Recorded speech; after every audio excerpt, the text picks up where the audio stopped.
Agora começou. Boa noite a todos e a todas.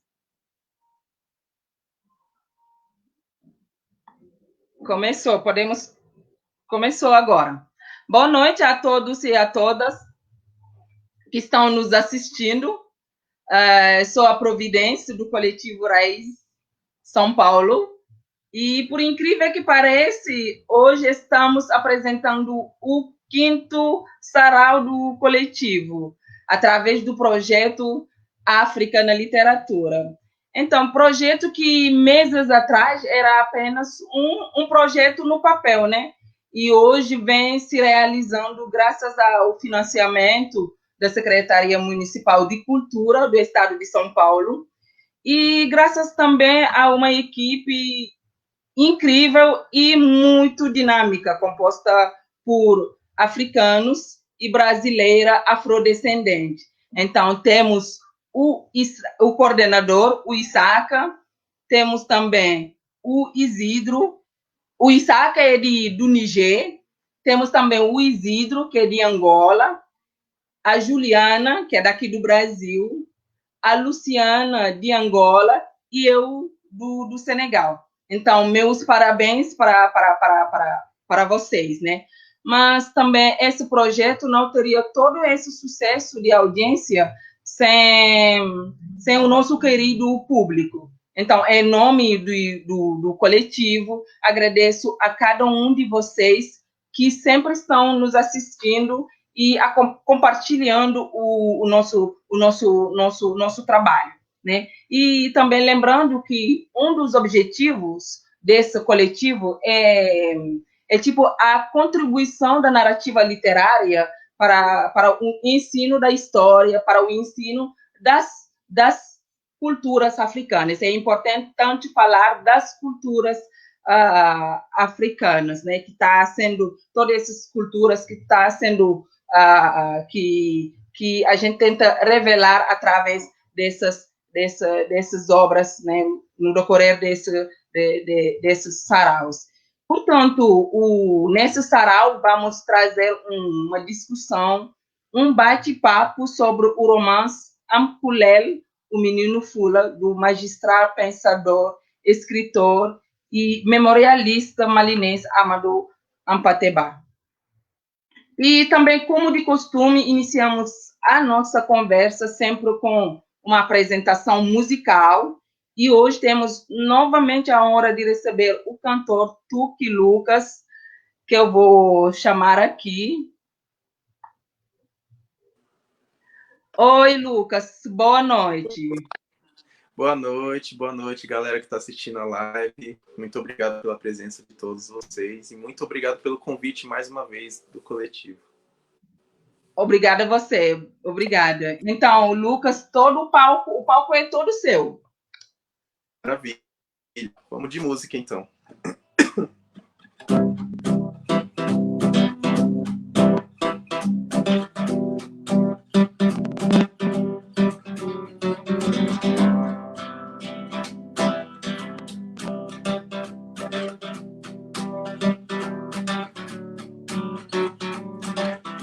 O som do choro de quem sente a dor,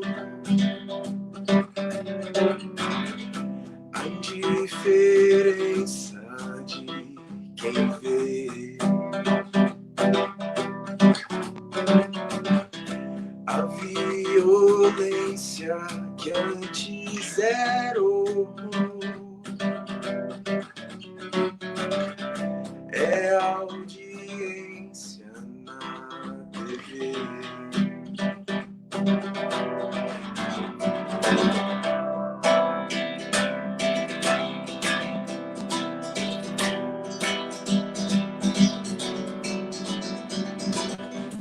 A voz de alguém em forma de clamor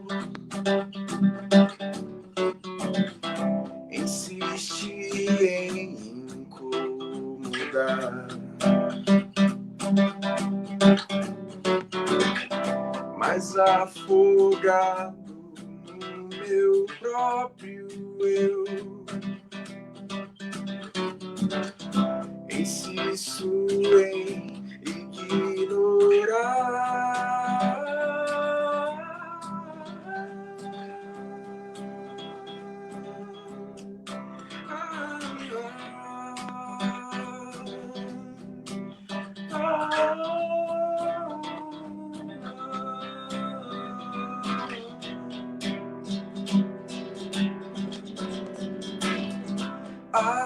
Aprendi a viver, aprendi a viver, aprendi a viver, aprendi a viver.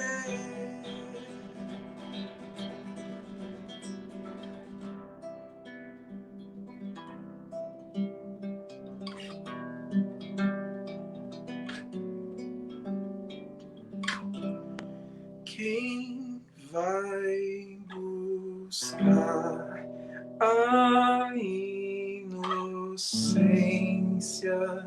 que eu perdi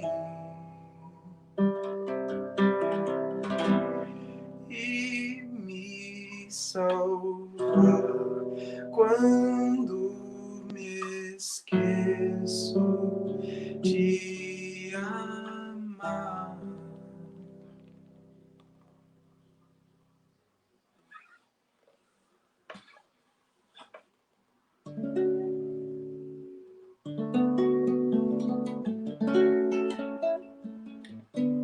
Agora vamos com uma música mais leve, né? Uma bossa nova.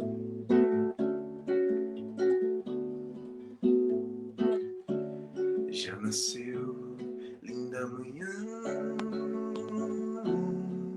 diferente de tudo que um dia a gente ousou ver. E foi assim, e assim sempre será. Todos os dias que esse dia chegar.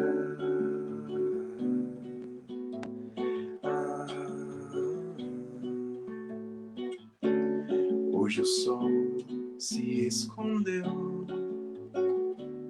Ele sabe que em dias como esse o brilho é só teu. E foi assim, e assim sempre será. Todos os dias que esse dia chegar.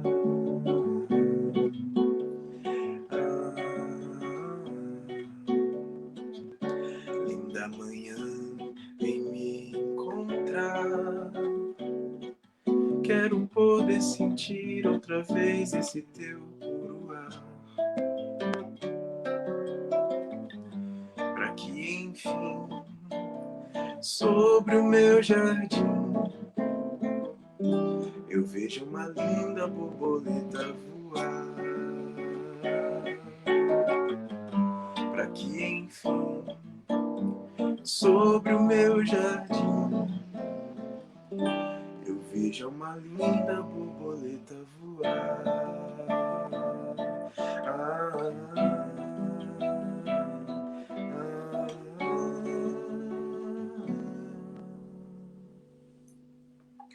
É isso aí, galera. Continuem aí, que tem muita coisa boa vindo aí. Depois eu volto para cantar mais para vocês. Valeu. Seu microfone está desligado. Maravilha, maravilha, que lindo. Muito, muito, muito obrigada. E como eu já disse, o Lucas é músico, né? E que vem se dedicando há um bom tempo nessa carreira musical. E, Lucas, gostaria que você nos falasse um pouco sobre você, sobre a sua composição musical. Há quanto tempo você vem se dedicando nisso? E por onde podemos encontrar o seu trabalho? Claro. Bom, Eu tô na música desde sempre, né? Eu comecei com a música na adolescência, com o meu grupo de percussão corporal, que é fazer música usando o próprio corpo. O nome do grupo é Tuki Boys. E aí eu comecei fazendo música, a partir daí, depois eu entrei com violão, comecei a aprender violão, aprendi a tocar violão, depois veio o canto, e depois de tudo isso veio a composição. Então, eu tô nessa correria aí há 10 anos, e tô aí ainda tentando evoluir. Se você quiser encontrar minhas músicas, você vai encontrar no YouTube. Pode digitar lá Tuki Lucas, Tuc Lucas, ou no Instagram também, @Tuki Lucas. Lá no IGTV tem bastante música. Nas plataformas digitais só tem uma música por enquanto. Esse ano ainda provavelmente tem novidade chegando aí. Isso aí, gente, isso aí. Anotem os contatos e bora divulgar esse trabalho maravilhoso que traz toda uma melodia, toda uma batucada africana, né?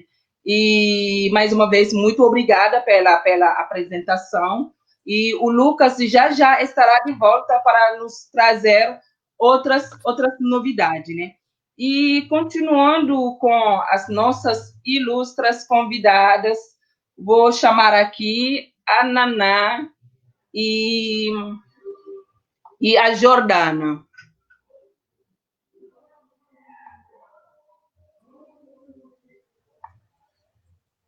Isso aí. Oi.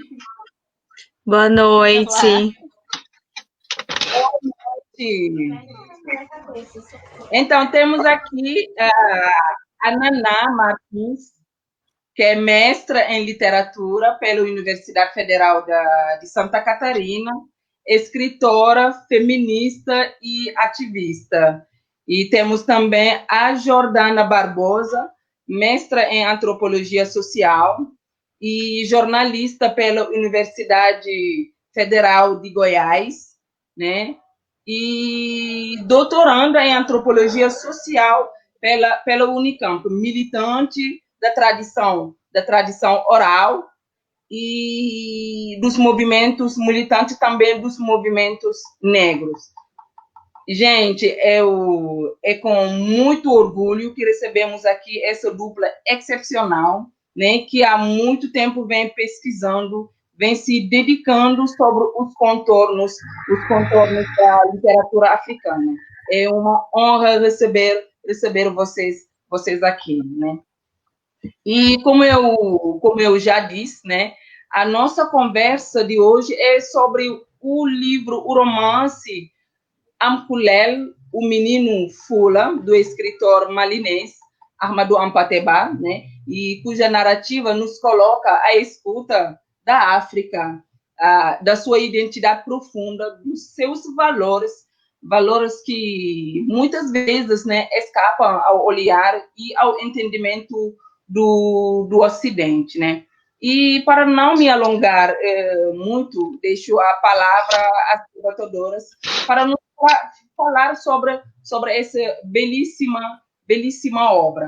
E também lembrando para vocês que estão nos assistindo que vai ter o sorteio do livro, né? Por favor, mandem os seus comentários, né? Sugestões e perguntas e não saiam daí, né? Não saiam daí. Agora eu passo a palavra para vocês, a Naná.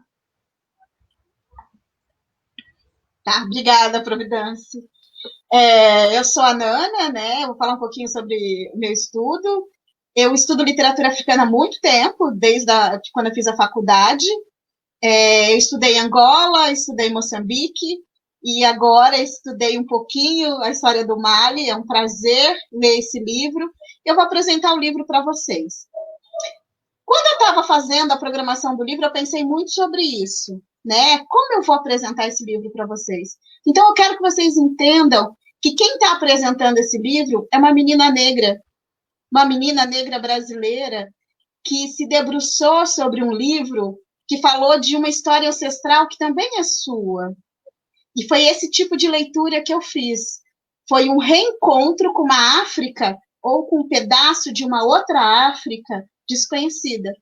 E o próprio próprio autor do livro começa o livro assim, explicando que não existe apenas uma África, mas várias Áfricas desconhecidas para nós brasileiros e que a gente precisa resgatar. E esse livro é uma forma fantástica de você conhecer essa África, né? Tanto que eu li o livro com atlas na mão, com um monte de papel e fazendo vários rascunhos, tentando entender toda aquela cronologia, todos aqueles acontecimentos históricos tão distantes da gente, mas que ao mesmo tempo são próximos por conta de uma ancestralidade que também está na gente. Então, vou ler um trecho do próprio escritor. Perguntaram-me um dia quando é que eu tinha começado a recolher as tradições orais. Respondi que, na verdade, jamais cessara de fazê-lo, desde muito jovem, já que tive a oportunidade de nascer e crescer em um meio que era uma espécie de escola permanente de tudo que se relacionasse à história e às tradições africanas. Né? Então, a gente também traz, na nossa própria vivência brasileira, esses elementos de ancestralidade que estão o tempo todo com a gente. Né? Então, vamos falar um pouquinho sobre o Ampatê. Quem que foi o Ampatê? Ele nasce em 1900, ele é filho do Ampatê Bah e da Khadija, e no livro ele vai trazer toda essa história do pai e da mãe dele. Ele é um mestre da tradição oral.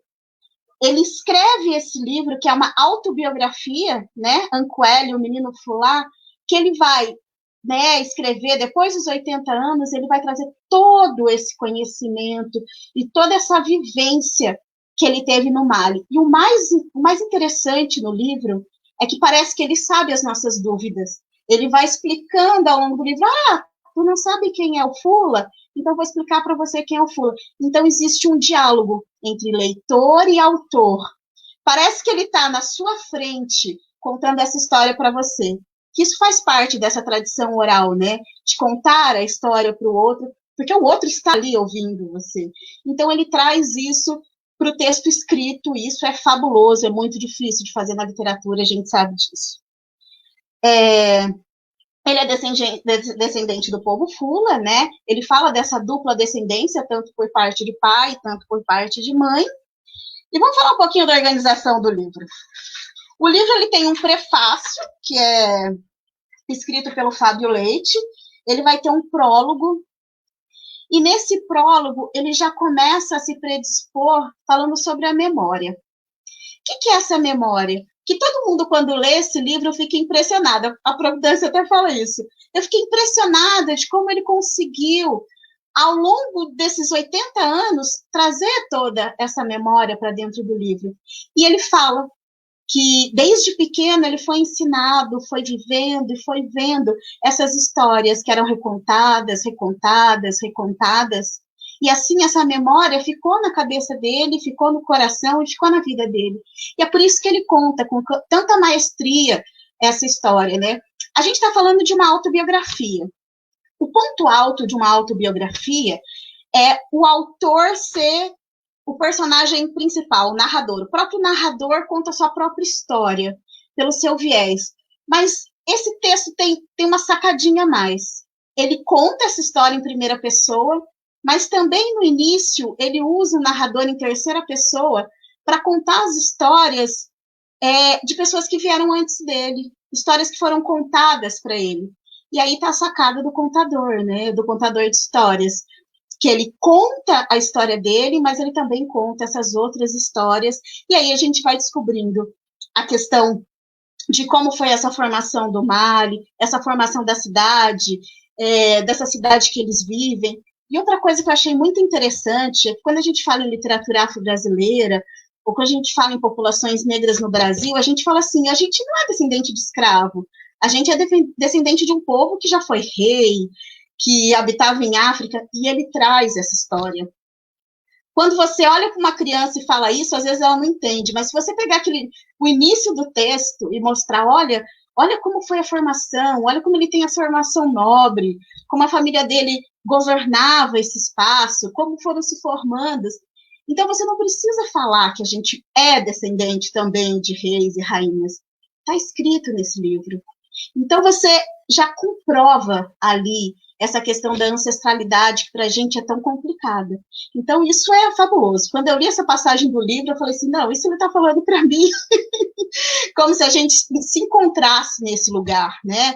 Esse lugar que está no passado, mas também é um lugar presente, que isso que é a memória, né? A memória é você ter algo aqui, não só no seu pensamento, mas no seu coração, que é constante, né? Não é algo que se vai, é algo que permanece, né? Então, isso eu achei maravilhoso. O livro, ele vai ser organizado em 8 capítulos, né? E é muito legal, porque tem uma questão cronológica, que também faz parte da autobiografia, nessa questão cronológica, mas ao longo dessa cronologia, desses 8 capítulos, que ele vai contando as histórias, ele antecipa alguns finais. E ele vai contando para você, né? Olha, aconteceu esse fato, mas lá na frente não vai ser isso. Foi interessante que isso aconteça. Então, ele quebra o eixo temporal do livro, que também faz parte dessa questão da memória. Ele traz esse tempo cronológico, mas ele também traz um tempo que é psicológico, que é o tempo da memória. E isso, para a narrativa, é de fundamental importância, porque quando você começa a ler, você percebe essa quebra, né? Vamos ver aqui mais.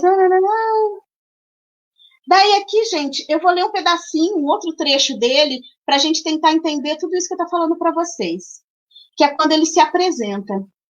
Assim, seria impensável para um velho africano que sou, nascido da aurora desse século na aldeia de Bandiara, no Mali, iniciar o relato de minha vida pessoal sem evocar primeiro, ainda que apenas, que situá-las minhas 2 linhagens, a paterna e a materna, ambas fulas, estiveram ligadas, se bem que em campos opostos, aos acontecimentos históricos, por vezes trágicos, que marcam meu país. Ao longo do século passado, toda a história de minha família está na realidade ligada a Damasceno, região do Mali, situado no que se chama o Arco do Nage, e as guerras que a dilaceraram. Então, aqui ele mesmo fala como a história desse país está ligada à sua própria história pessoal. E isso o livro traz muito bem, contando e marcando certos acontecimentos históricos.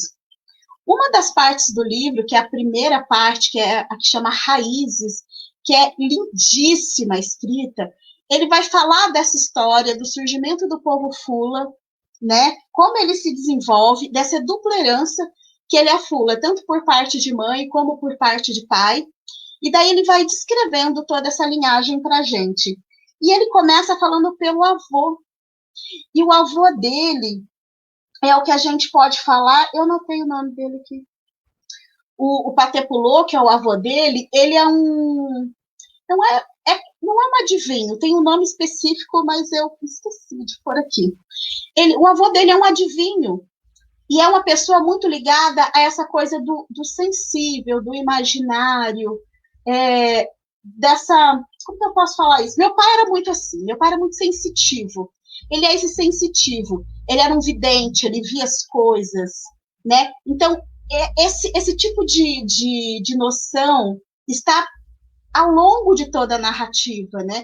Porque na vida dos africanos, principalmente dessa região que eu li especificamente, eles têm essa questão com o invisível, né? Com os acontecimentos, com os adivinhos.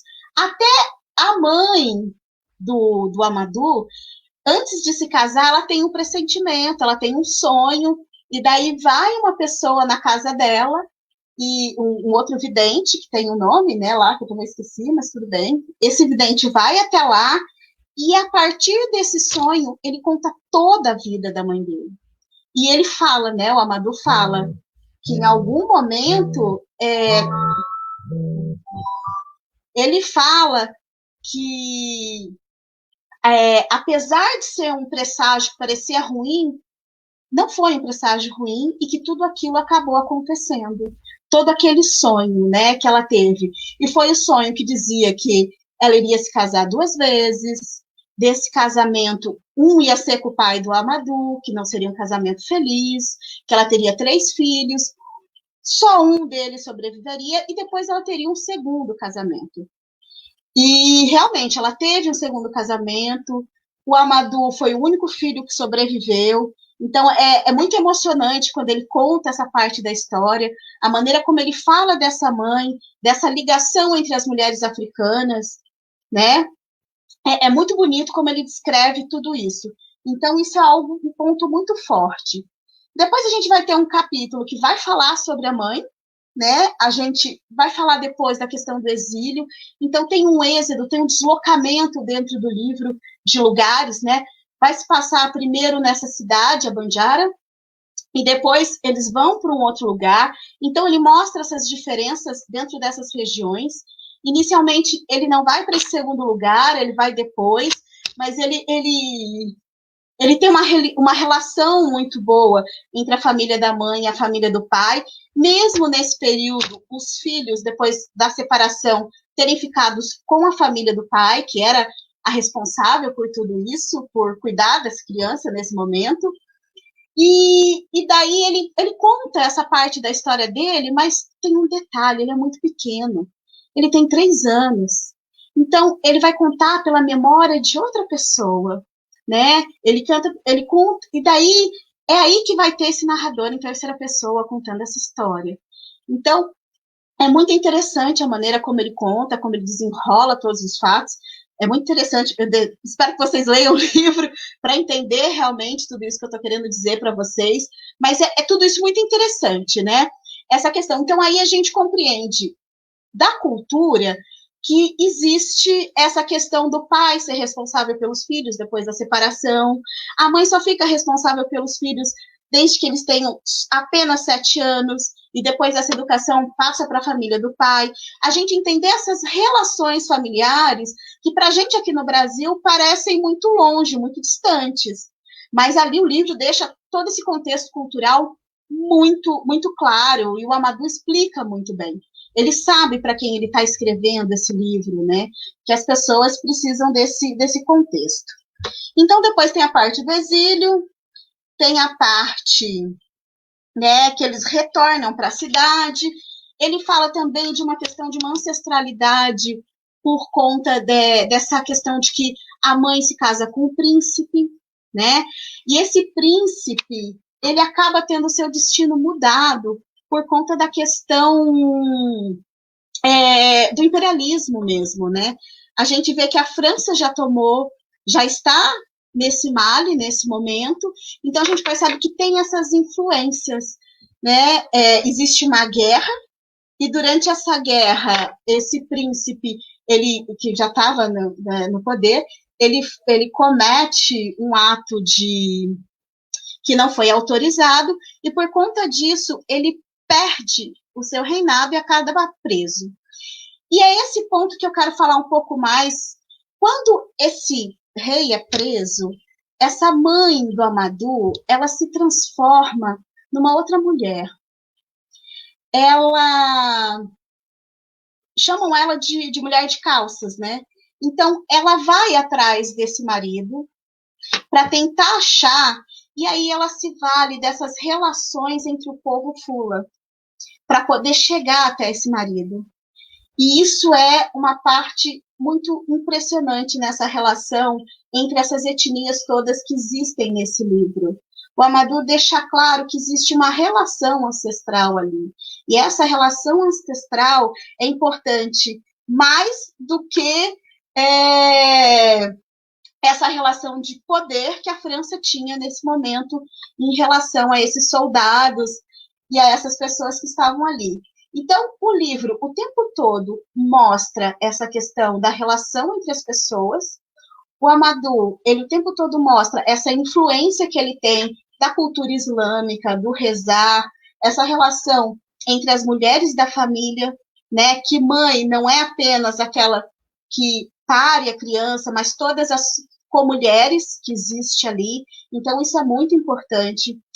Então, assim, essa leitura cultural de tudo isso que aconteceu é muito importante para nós, leitores leigos, dessa cultura que é tão distante da gente. Então, eu acho isso pontos principais dentro da leitura do livro. Tudo isso me encantou muito. Tinha momentos, assim, que era muito fluido, né, tudo isso. Vamos ver se eu falei tudo que eu queria falar para vocês. A questão da repetição, né? A questão da cronologia do livro, que é importante a gente falar um pouquinho, que eu já comentei. O Amadou sempre, ele diz ao longo do livro que essa cronologia ela não é bem certa. É mais ou menos como eu fui contando aqui para vocês as impressões que eu tive do livro. Eu fui contando pelas partes que me tocaram mais, tentando respeitar uma cronologia. E essa história para ele também é assim. Então, ele diz que entre 1 ou 2 anos existe diferença nessa contagem de tempo e como ele mostra as coisas. E ele fala aqui, não há, para nós, a repetição não é um defeito. Ou se faz por completo ou não se faz. Então, ele fala que essa repetição é o ponto-chave dessa memória, dessa lembrança e de como essa história se desenvolve. E que existe uma outra lógica dentro desse pensamento africano, dessa África específica, desse lugar específico, porque ele deixa claro que não existe apenas um pensamento africano, mas vários, né, pensamentos africanos, em que tanto a repetição e quanto a importância de se contar essa história para outras gerações é algo que deve acontecer e que deve ser feito com maestria. Né? Eu acho que é isso, o livro é fantástico, eu tentei trazer um pouquinho do que eu aprendi desse livro. Se a gente fosse falar sobre tudo, a gente ficaria horas aqui falando, porque a obra é vasta, é grandiosa, você não consegue ler numa sentada, é um livro que você precisa ler com calma, com cuidado, entender de que África que ele está falando, pegar um atlas e olhar para aquela África, coisa que a gente pouco faz, entender que ali não existe só um país, mas que existe todo um continente, né? Então ele traz essa África e é um livro assim fundamental para a gente entender a história do Mali também, para a gente entender a nossa própria história de afrodescendentes. Obrigada.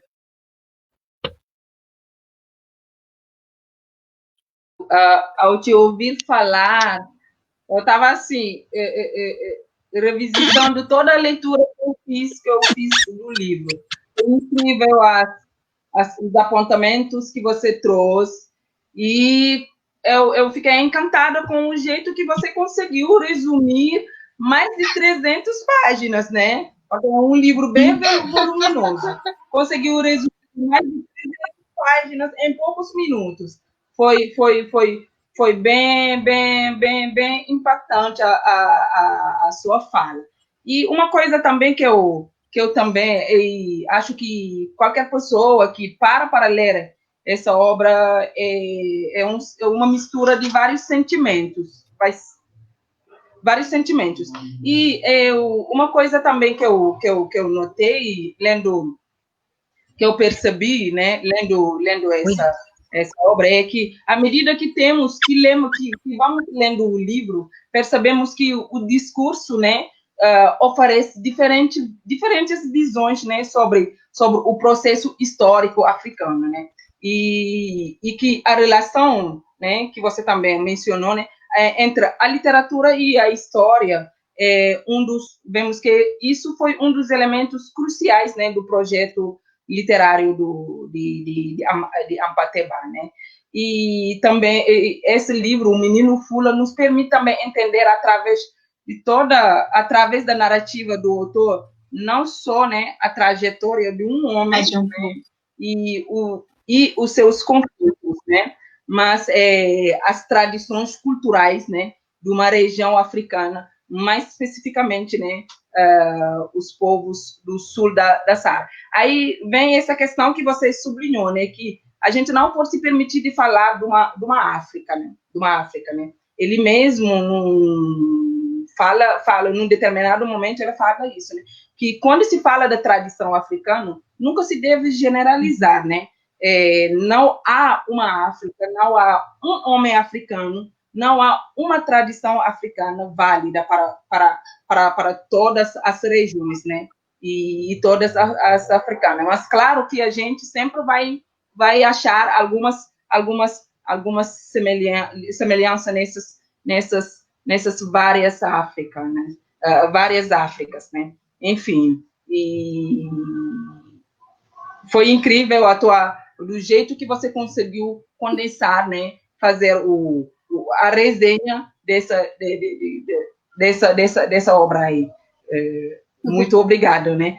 E eu não, porque quando eu começo a falar, eu não paro. E eu devo dar o espaço agora para a Jordana, né? Fazer as suas considerações sobre o livro. Bom, Jordana, a palavra é sua. obrigada, boa noite. Queria primeiro agradecer o convite do coletivo para esse sarau. É um momento, porque para mim o Amadou, ele é um autor que eu gosto bastante, já estou tentando mergulhar nesse universo que ele cria há um tempo, então poder falar sobre o romance, né, entre aspas, que ele escreveu, é um momento, eu acho que para mim é um momento importante. E aí, eu queria começar dizendo que eu acho que o Uncle Léo, ele é um dos 3 livros que eu conheço, claro que deve ter muito mais, mas os que eu conheço, ele é um dos 3 livros que forma uma etnografia sobre o colonialismo.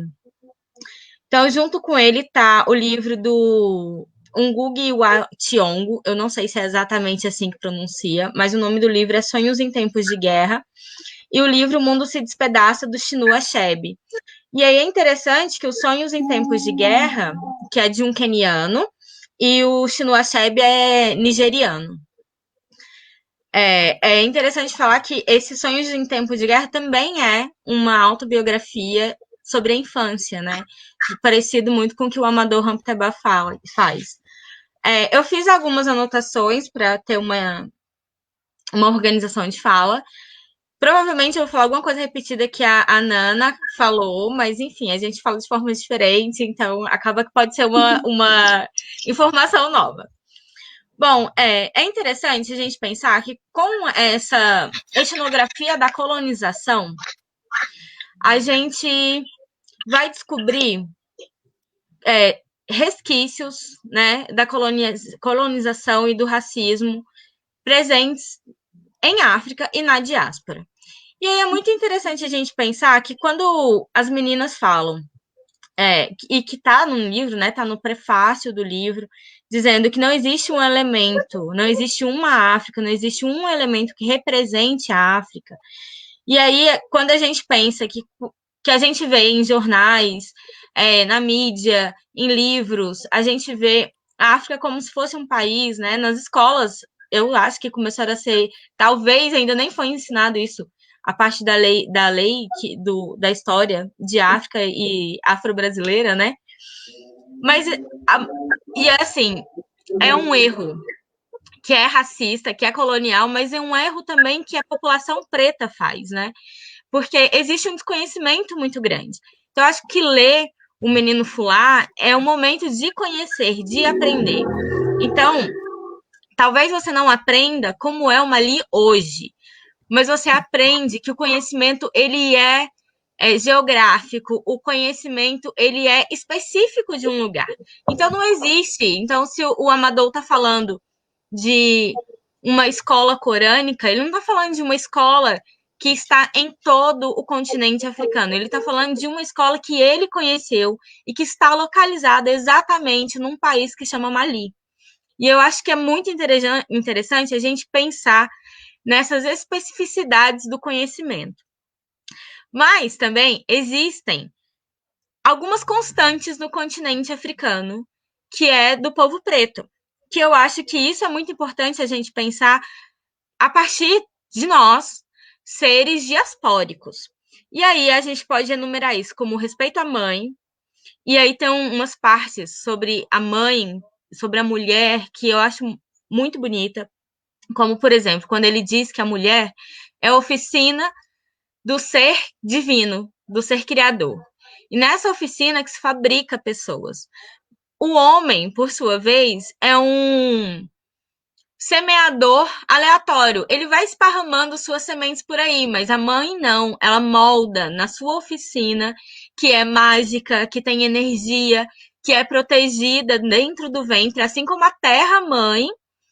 A mulher é esse ser, né, misterioso que fabrica lá na escuridão, que é dentro do seu útero, esse ser, que é as pessoas. A outra coisa que é essa constante da relação, é a relação entre os mundos, o mundo invisível, o mundo visível, o mundo do natural e o sobrenatural, do vivo e dos mortos. Mas eu não estou falando de uma relação, não sei, assim, mágica, que a gente vê magia. Não, não é isso. É o respeito aos que vieram antes e o respeito aos e a preocupação com os que vêm depois, né? Essa conexão entre as gerações, e é por isso que é tão importante a ideia da ancestralidade e do ancestral, não só em África, mas na diáspora também. A presença do sagrado no cotidiano. E aí, o que é essa presença do sagrado? É que tudo que a gente faz é sagrado porque tem consequência. Então, e aí, essa ideia de tudo estar conectado, né? Então, se nós estamos aqui porque tiveram pessoas antes da gente e vem pessoas depois da gente. Então, se a gente não... E aí eu acho que nesse momento vem a ideia da conexão com o universo, e aí esse universo que é a água, a terra, o mineral, enfim, que é o preservar onde você mora para que as próximas gerações tenham onde morar, né?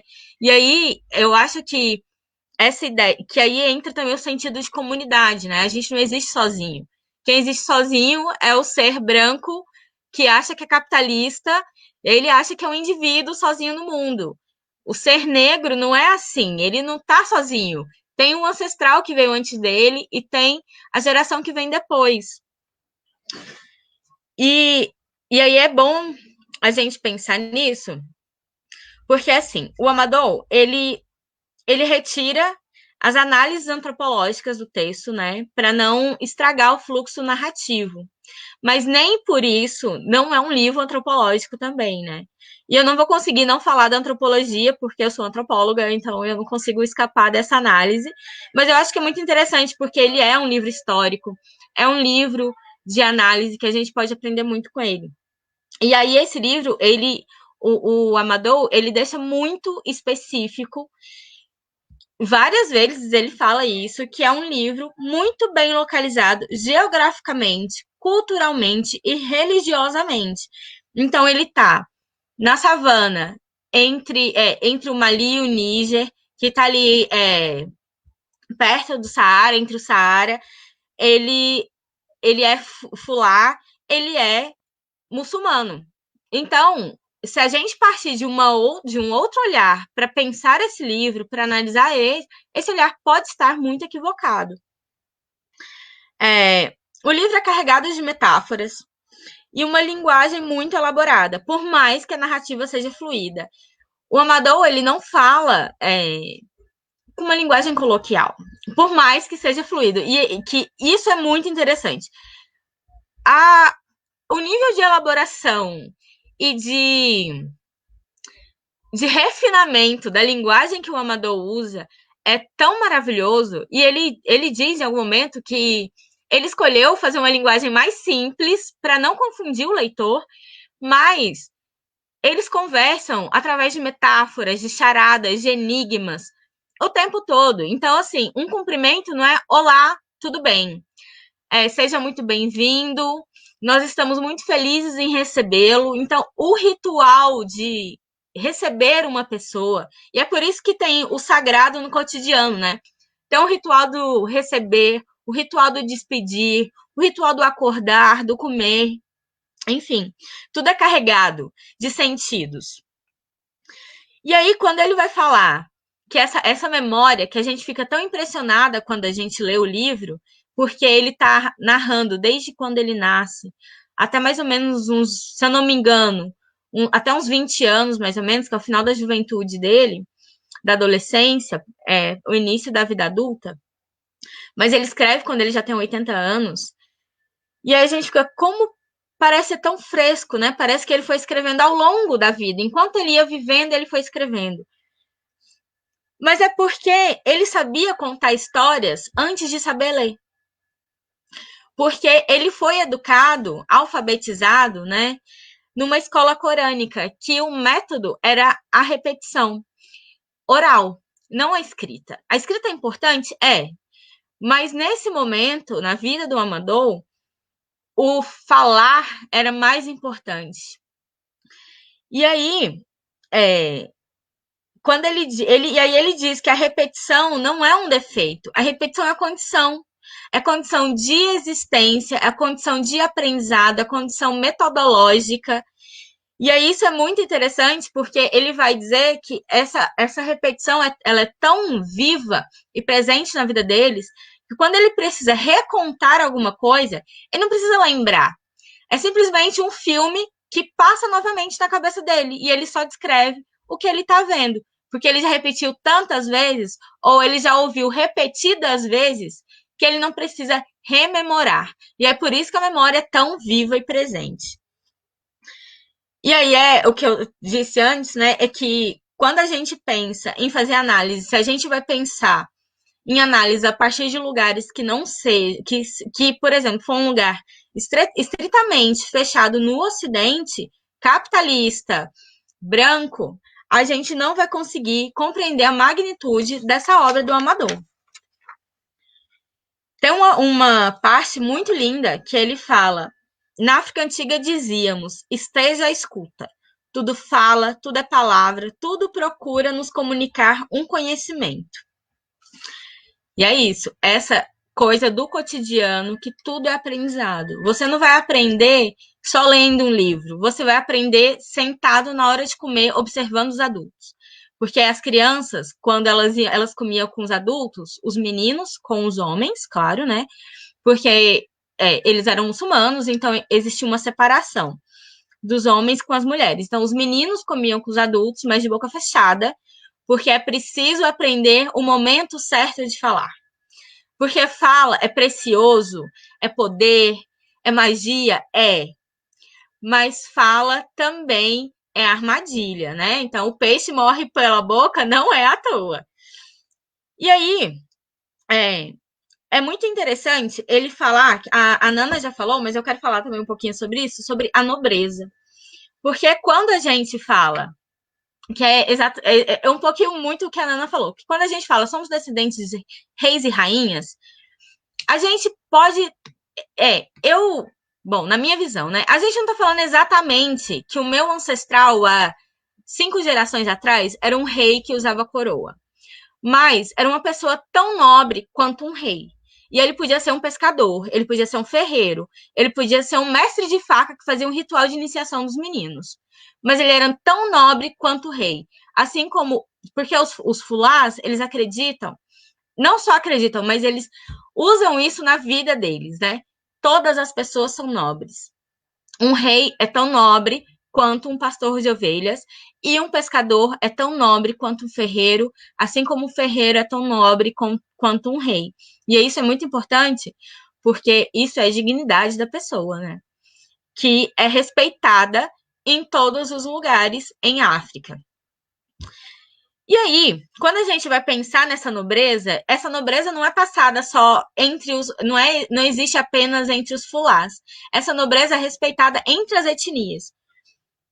Não só... A gente percebe isso porque o Amador ele vai descrevendo como ele viveu a vida inteira em contato com Hausas, em contato... Eu não vou lembrar o nome das etnias, mas enfim, ele escreve um monte de etnias e religiões que conviviam entre si. E aí é interessante também, porque na minha pesquisa de doutorado, eu pesquiso o griot. E aí ele fala dos griots, mas ele fala também dos domas, que são parecidos, mas cada um tem funções diferentes, né? Porque os domas, eles são... Como não existe uma tradução que seja equivalente, os domas são os tradicionalistas, as pessoas que dominam conhecimento, mas não existe, eles são especialistas, mas não são especialistas em uma coisa. Eles dominam vários conhecimentos, eles são bibliotecas inteiras, assim.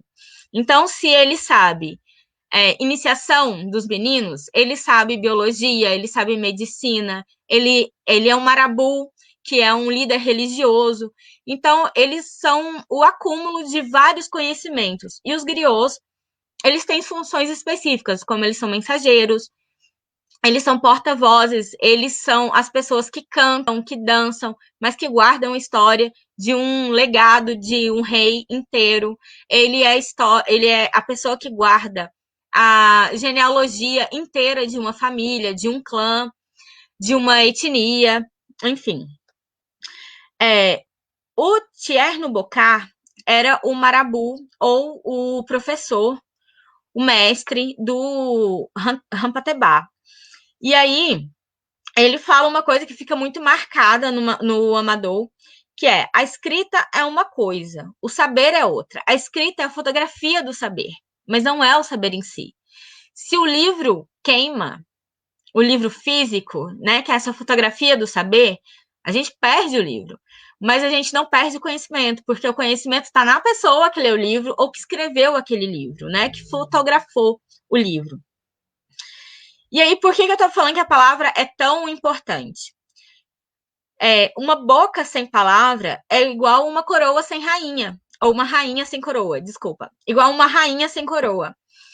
Então, a palavra, ela é muito importante. Ela é tão importante que esse livro, para mim, ele é como se fosse um memorial da palavra, da importância da palavra.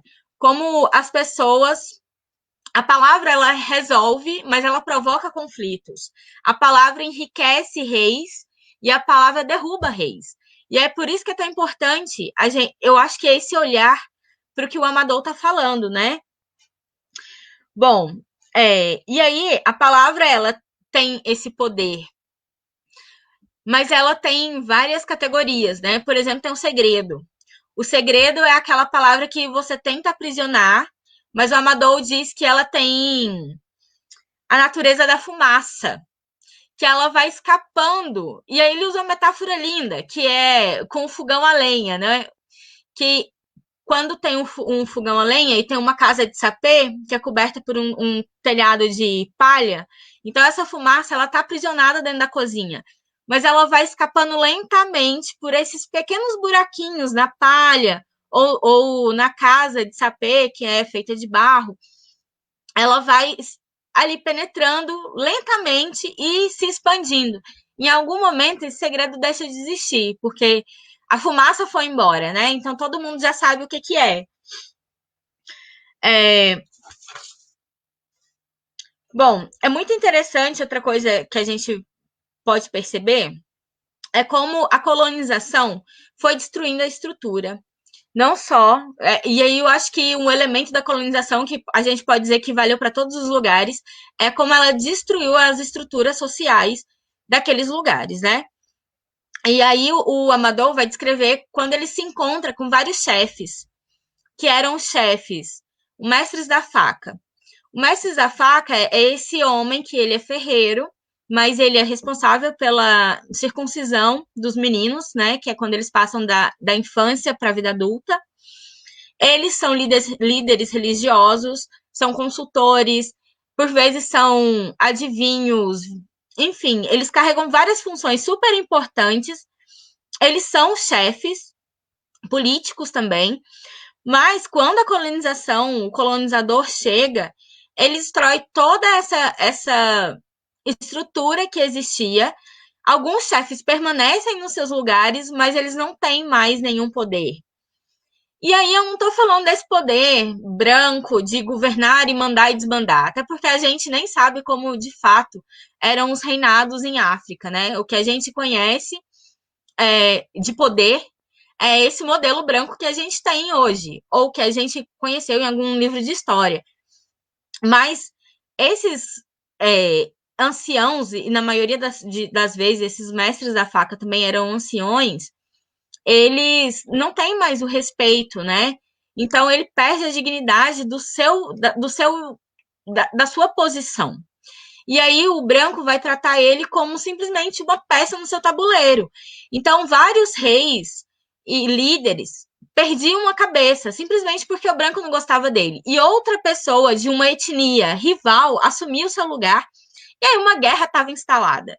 Várias pessoas morriam, e aí o colonizador simplesmente conseguia conquistar mais um território. E aí, nisso, a gente sempre é importante a gente olhar para a língua do colonizador. Os franceses chegam no Mali, no Senegal, no Níger, e aí eles impõem a sua língua. E aí eles começam a dizer e ensinar para todo mundo que ninguém é alfabetizado, que ninguém sabe falar, que ninguém é inteligente porque eles não falam francês. Mas os fulás, por exemplo, o Tieno Bocard, que é o mestre do Amador, ele falava 8 línguas. Como assim? Ele não era alfabetizado, ele não era inteligente. Ele era um poliglota. Quem não era inteligente o suficiente era o francês, que só falava francês, não conseguia falar mais nada, não aprendia mais nada. E esses fulás, esses bambaras, esses dogons, enfim, todas essas pessoas, além de falar essas 7 línguas da sua etnia e das etnias vizinhas, ainda aprendiam o francês, o inglês, o português. Imagina como é rico, e isso é pensando como essa ideia da metodologia da repetição, né, da repetição oral, que você aprende a narrar histórias antes de escrever, ajuda a aprender e dominar línguas, né? Aí, só mais 2 coisas para encerrar, que eu acho muito que esse livro não deixa um aspecto muito claro para a gente, que é o impacto da Primeira Guerra Mundial, que a gente não, em África, né? A gente nunca ouve falar disso. Gente, eu nem sabia que realmente houve impacto em África da Primeira Guerra Mundial. A quantidade de malineses que foram para a França lutar com promessa de que ia receber uma cidadania francesa é gigantesco, é número de milhões. E a gente não sabe o que aconteceu. O Amador diz que é o primeiro corte brusco da passagem do conhecimento tradicional. Então, é o primeiro rompimento que o Ocidente causa em África. E aí eu não vou dizer agora só no Mali, porque isso era uma guerra mundial, então todos os países foram afetados. O primeiro rompimento da transmissão oral do conhecimento foi com a Primeira Guerra Mundial. E não foi só pela morte das pessoas, né? Houve também êxodo, porque as pessoas tentavam fugir de serem mandadas para a guerra. Além das mortes também, houve também essas guerras entre as etnias, causada pela derrubada e eleição, eleição não é a palavra. E quando o branco colocava outra pessoa no lugar, sem saber como funcionava realmente a estrutura política, econômica e social daquele lugar, enfim. E aí, essas pessoas negras, né? Porque, o Amadou, eu tava até brincando com as meninas mais cedo, que o Amadou é a vanguarda do Fanon, né? Porque ele faz 3 categorias, que é o branco-branco, que é o europeu, o negro-negro, que é o africano, que não foi assimilado, e o branco-negro, que é o negro que foi assimilado e ele tenta ser um produto intelectual da cultura francesa, né? E aí, o que é esse produto intelectual da cultura francesa? É aquela pessoa que se esvazia de si mesmo para se encher da maneira de ser, de agir e pensar do colonizador. Ou seja, ele é uma cópia fiel do colonizador, mas ele é preto, ele é negro. E aí, esse é outro motivo de grande discórdia entre as comunidades, né? Então, quando a gente vai ler alguns livros, a gente encontra, sei lá, um marabu, por exemplo, que é muçulmano, e o seu filho foi enviado para a escola dos franceses, ele estudou, virou católico, ele volta para casa e não é aceito pelo pai, porque ele está atraindo a família, está atraindo a religião. Então, pensar que a colonização, ela não só causou pilhagens, assassinatos, estupros, escravidão, os níveis da colonização, da destruição que o branco causou em África e na diáspora é muito complexo e profundo. Então, assim, o mais que a gente pensar que é profundo, eu acho que a gente pode cavar um pouco mais para achar esses impactos que não estão resbalando. Eu acho que a gente está vestindo eles ainda. Então, eu acho que para a gente conseguir se livrar, porque eu acho que esse é A grande missão de todos os negros em diáspora e em África é tentar acabar com não, eu nem posso dizer resquício, né? Mas acabar com a colonização que ainda está na gente.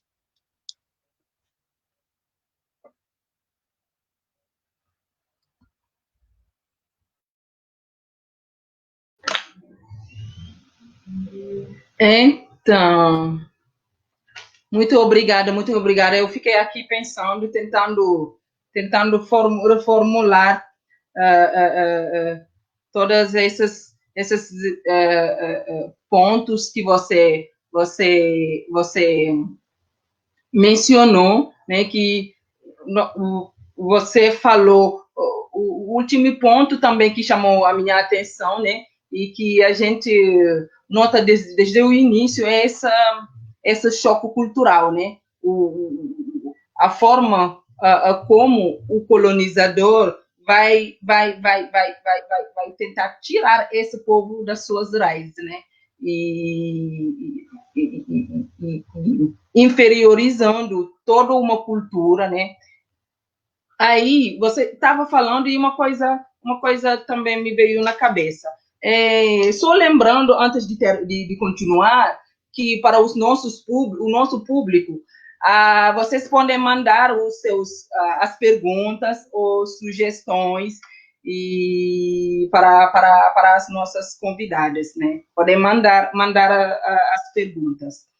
E o que eu estava dizendo é que uma coisa chamou a minha atenção quando você estava falando, né? Aliás, foi um ponto que a gente tinha conversado, né? Como que Amadou Ampateba ela consegue, né, trazer essa memória, né? Essa memória, aliás, que Jordana, você disse que são memórias vivas, né? E tão presente, né? Aliás, vocês duas falaram, apontaram o dedo sobre isso, né? Sobre essa memória, né? Como que uma pessoa de mais de 80 anos, né? Consegue trazer essas memórias tão viva e presente. Aí eu me lembrei dos apontamentos que eu tomei, que eu peguei, né? E isso me chamou a minha atenção, né? Quando ela fala, logo no prólogo, né, que eu vou tentar ler aqui, ela fala o Amadou Ampateba fala o seguinte: desde a infância éramos treinados a observar, né? Éramos treinados a observar, olhar e escutar com tanta atenção que todo o acontecimento se inscrevia em nossa memória como uma cera virgem, né? Então, é isso que chamou a minha atenção, essa busca, né, e a necessidade, né, de uma história que nos educa, né, muito importante, uma história que nos eduque e para a descontinuidade ao mesmo tempo para a compreensão do mundo e da sociedade, né? E da sociedade. Enfim, foi sobretudo isso que chamou a minha atenção. E continuando, né? Estamos quase indo pro final, né? Quase. E continuando, enquanto vou colhendo as perguntas aí, né, do público, vou chamar de volta o nosso talentuoso músico Tuco Lucas para mais uma apresentação.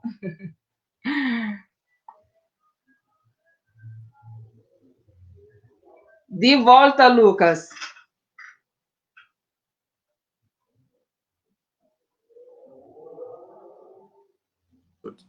Estava sem microfone desligado. Que pena que está chegando no final, as meninas deram uma aula e vocês estão todas de parabéns. Estou aqui de queixo. Eu vou tocar uma música que eu toquei no último sarau e eu acho que cabe legal nesse também.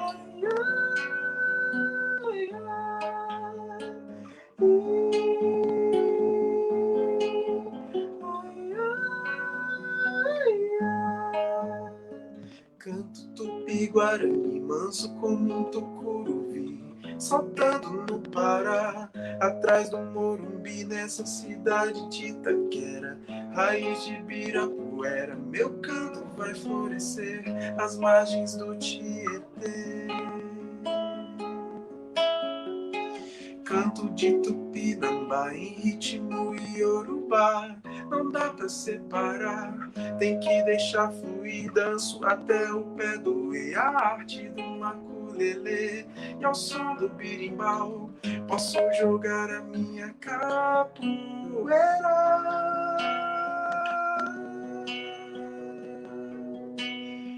Dança de se esquivar.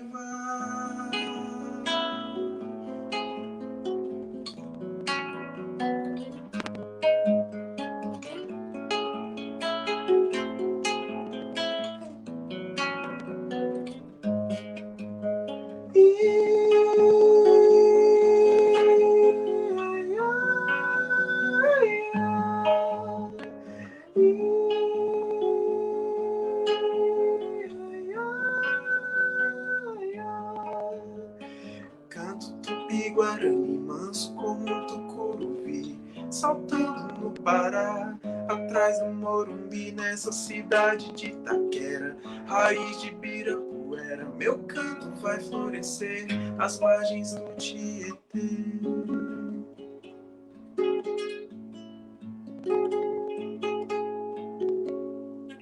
Canto de Tupinambá em ritmo iorubá, não dá pra separar, tem que deixar fluir, danço até o pé doer, a arte do maculelê e ao som do birimbau, posso jogar a minha capoeira.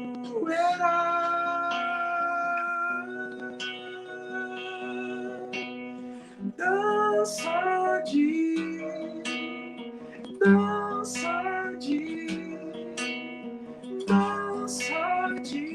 se esquivar.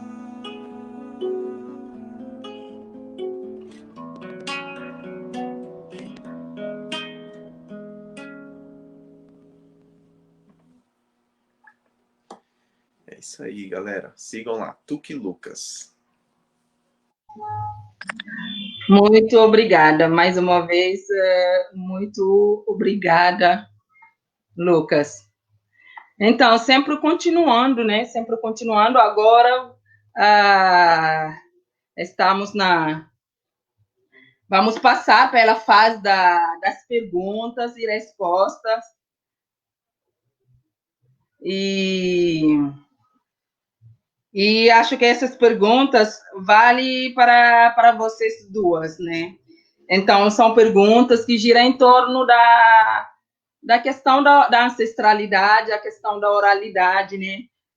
Sobretudo na sala de aula, né?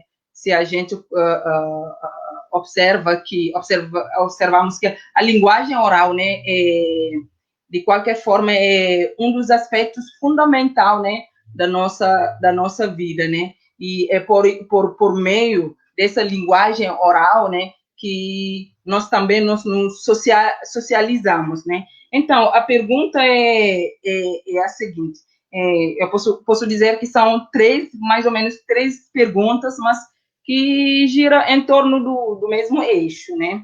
Então, é o seguinte, né? A pergunta é como... eu vou tentar passar as três, porque gira, como eu disse, gira em torno do mesmo eixo, né? Como a ancestralidade e a oralidade, temas, né, que vêm sendo temas que vêm sendo discutidos atualmente no Brasil podem ser trabalhados em sala de aula a partir desta obra, né? Como que essa oralidade pode ser trabalhada, né? E a outra pergunta é: será que a prática educativa valoriza o ensino da oralidade, né? Possibilitando, no caso das crianças, né, possibilitando à criança o desenvolvimento da capacidade da expressão oral. E que benefício a prática da oralidade em sala de aula pode podem proporcionar, né, às crianças, né? E acho que a gente entrou no meio bem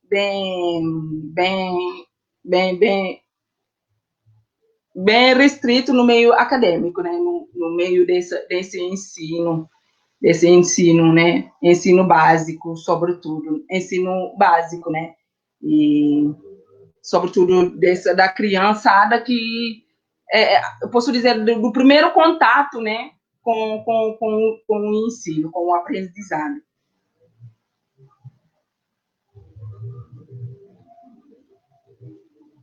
Então, quem vai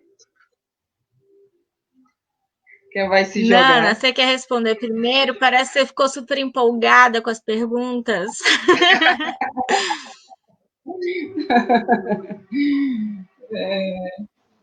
Pode responder você, ajudando. Te dou esse privilégio agora. Então tá bom. Tá bom. Olha, eu vou começar sendo meio fatalista e radical. Eu acho que com o modelo de educação que a gente tem, com essa escola ocidental, não é possível. Eu começo com isso. É porque é muito interessante a gente pensar que a gente tem um modelo de escola que vai valorizar alunos que são bons em, assim, ele precisa ser super bom em matemática, super bom em história, não valoriza a capacidade e porque as pessoas têm inteligências diferentes e essas inteligências não são valorizadas pelas escolas. Mas antes disso, eu acho que a criança no Ocidente não é valorizada como um ser capaz e racional. Muito diferente, por exemplo, do que é narrado no livro do Amador. No livro do Amador, as crianças, elas são livres, elas são independentes, elas tomam decisões, elas criam associações em que as crianças se reúnem sozinhas e criam ideias. Claro que elas aprontam, criança apronta, sabe? Elas roubam tomate na horta do vizinho. Mas elas fazem reuniões, elas fazem votações. Crianças são seres que estão explodindo em potencial. Mas no Ocidente, criança não é isso. No Ocidente, criança é um fardo, é o que atrapalha, é o que grita no cinema. Por quê? Porque a gente aprendeu que criança e velho são incapazes. Então, enquanto a gente estiver pensando que essas pessoas, que são as crianças e os velhos, são ainda incapazes, que são dependentes, etc. e tal, a gente não vai conseguir criar uma educação que liberte. Porque a gente tem que pensar que essas pessoas devem ser livres, que elas não precisam de tutela. Claro que elas precisam de tutela, mas não é de um comando. Enfim, eu penso educação e criança de uma outra forma. E aí eu acho que isso é complicado, porque assim, a gente tem uma lei que estabelece o ensino de história da África, história afro-brasileira, né, nas escolas. Só que essa lei, a gente tem que entender que é uma concessão do Estado branco ocidental para a população preta. É concessão. É como se fosse, toma esse presente, fiquem quietos um tempo. É tanto concessão que até hoje ela não está sendo feita de fato nas escolas. Então, assim, como que a gente vai ensinar ancestralidade se a gente nem sabe ainda de onde a gente veio? Isso é muito pesado, né? Porque assim, nós não temos a história dos nossos ancestrais, nós não sabemos de onde nós viemos, né? Nós que estamos na diáspora. Então, para eu saber, eu sei só até a minha segunda geração passada, que é a minha avó. Eu não sei nem da história da minha bisavó. E aí, como que eu vou ensinar a ancestralidade se eu não sei quem são os meus ancestrais? A gente ensina isso, né? Porque eu tenho um filho de 11 anos e o que eu digo para ele é que todos são os meus ancestrais, são os nossos ancestrais. Mas isso é muito complicado quando a gente vai na escola, porque, só um exemplo, para eu ser mais sucinta. A gente tem várias histórias que, por exemplo, colocaram um livro de uma criança negra ou a história... Lembrei. é a história de um tambor falante, o nome do livro, colocaram numa escola em São Paulo. Os pais fizeram um abaixo-assinado para retirar o livro da escola porque ele estava falando de macumba, sabe? E, tipo, é a nossa ancestralidade aquele livro. Porque o que o tambor fala? O tambor é o que comunica, ele passa recado.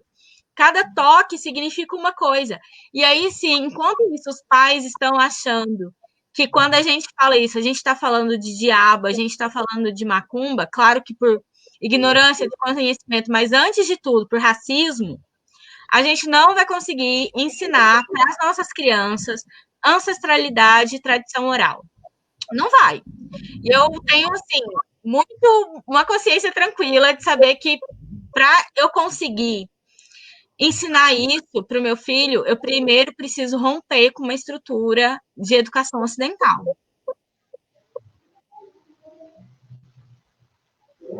Exatamente, exatamente. Acho que, como você disse, né, essa falta de conhecimento, né, e a gente está vivendo numa sociedade muito, muito preconceituosa.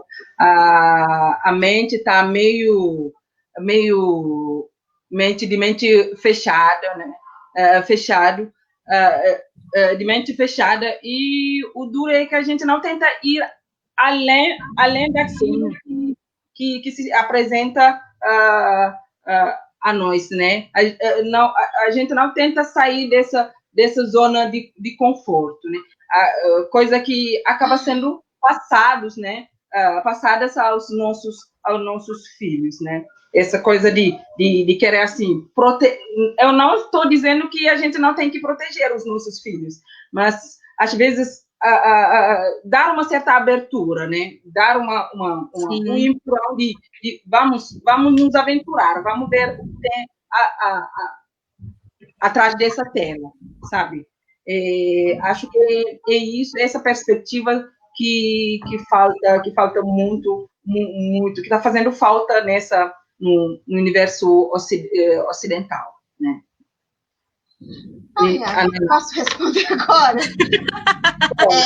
Eu vou ter que pedir desculpa para a Jordana, porque eu compreendo todas as questões que você colocou, mas eu discordo de alguma delas, principalmente quando você diz que a lei foi uma concessão. Não foi. Foi uma briga do movimento negro, assim como o dia 20 de novembro, e continua sendo uma luta do movimento negro fazer com que essa lei seja implantada dentro das escolas. Eu concordo que esse modelo de escola que a gente tem não é o ideal, mas é o que a gente tem. E dentro do que a gente tem, eu como educador, o que eu faço de melhor? E assim, eu já dei aula em todos os lugares que eu posso imaginar, em todos os sistemas, particular, público, periferia, é o lugar que eu mais vou. Eu já dei aula em presídio, já dei aula para menor infrator, já dei aula em tudo que você possa imaginar, eu já dei aula. E a única coisa que eu acredito dentro dessa educação é que o educador é o diferencial. Você tem que levar esse educador, respeitar esse educador.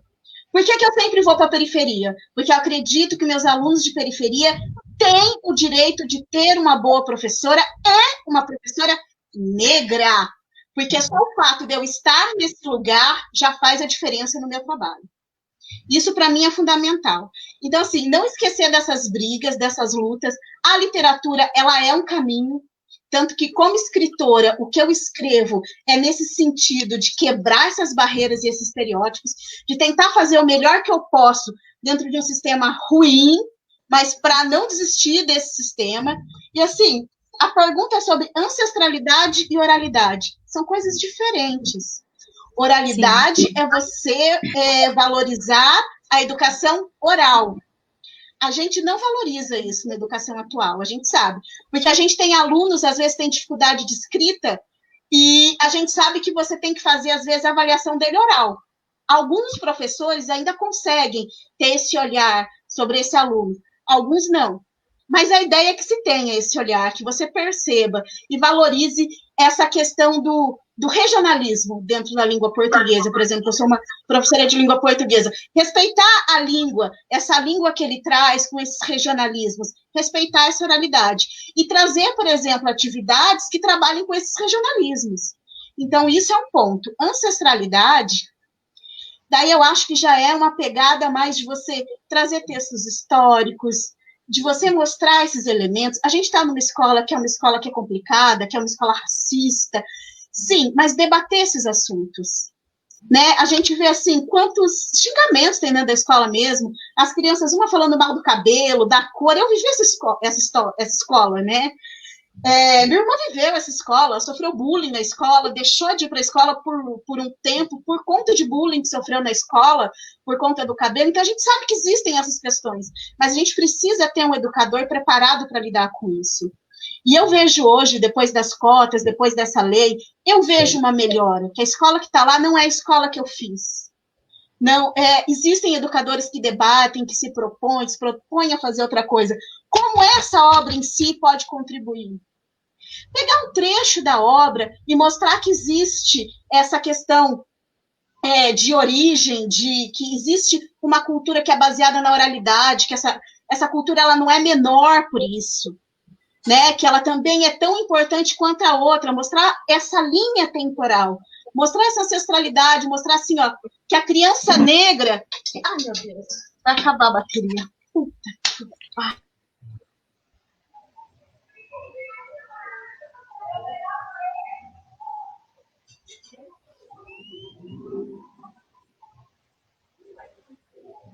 A Naná acho que está com problema. Sim. Está com problema de bateria, como ela falou. Então, acho que o tempo de ela voltar, acho que eu posso passar. O povo está mandando perguntas aqui, amando muito a conversa de vocês, as colocações de vocês. E tem uma pergunta aqui, acho que a Jordana pode ir adiantando, né? Então, ela disse o seguinte, muito interessante, né? Muito interessante a maneira como vocês descrevem a obra, né? Que nos gerou encantamento, olha só, e proporcionou reflexão sobre o poder do reconhecimento da palavra dita, né? Interessante como o resgate é transmitido de geração em geração. E a pergunta é quais as maneiras mais adequadas, né, de começarmos a inserir essa prática em nossa cultura brasileira. Eu acho, na verdade, que algumas pessoas já fazem isso e fazem com maestria, né? E aí, pensando também que enquanto a Nana estava falando, eu lembrei, me veio à mente, na verdade, que quando a gente quer unir ancestralidade e tradição oral, a gente tem exemplos disso aqui no Ocidente. A capoeira, o candomblé, o jongo, tudo isso, sabe, o tambor, a roda de samba, o tambor de crioula, tudo isso é a mistura da ancestralidade e da tradição oral, porque isso você não aprende lendo livro, você aprende escutando mais velho. E isso é muito tradição oral, isso é totalmente tradição oral. Bom, Nana, você quer terminar o que você está falando? Deu uma queda de força aqui, caiu tudo. Ainda bem que caiu e voltou. Não, mas só o que eu quero falar é que, assim, eu concordo com a Jordana que tem essa escola que não é ideal. Eu também não queria que ela fosse assim. Eu queria que ela queria quebrar todas as barreiras da escola para realmente a gente desenvolver as potencialidades de cada criança, olhando cada indivíduo. Mas é a escola que a gente tem hoje. Se a gente desistir dessa escola e desistir de fazer uma educação que vá além das questões raciais e que rompa com esse racismo que impede que as pessoas negras saiam desses lugares sociais, a gente vai estar desistindo. E eu me nego a estar nesse lugar, porque eu sou fruto dessa escola. E mesmo sendo uma escola ruim, eu consegui ter uma consciência política, uma consciência social, uma consciência racial, né? Eu sou totalmente fruto da escola pública. Então, assim, é uma escola que, dentro de suas limitações, poderia ser melhor? Poderia. Mas ainda é um lugar que a gente deve acreditar, que a gente deve confiar.